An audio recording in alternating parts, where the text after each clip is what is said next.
Si on regarde les études de l'Institut des politiques publiques qui prennent en compte l'ensemble des changements fiscaux et budgétaires depuis le début du quinquennat, on voit que le décile du bas de la distribution, c'est-à-dire les 10% des Français avec les revenus les plus faibles, ont eu aucun gain de revenus disponibles.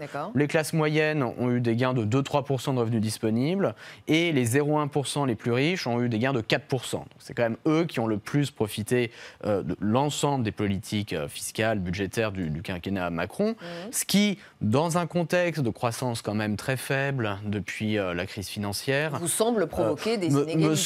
me semble difficilement justifié. Enfin, semble plutôt mettre la France sur une trajectoire qui est à contre-courant de Donc pour vous, Emmanuel Macron a une historique. Politique libérale, néolibérale, ultralibérale? Non, mais voilà, c'est juste ce fait-là. Voilà, le groupe social qui a le plus profité de l'ensemble des mesures, en dépit des corrections qui ont été apportées à la suite de la crise des Gilets jaunes, mais si on prend tout en compte, c'est les ultra-riches, pour le dire simplement, les 0,1% les plus riches.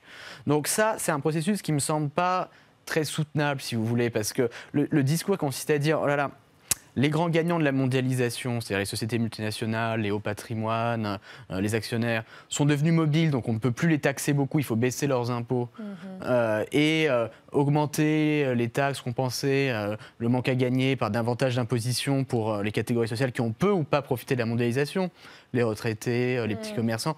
Ce n'est pas soutenable économiquement et politiquement.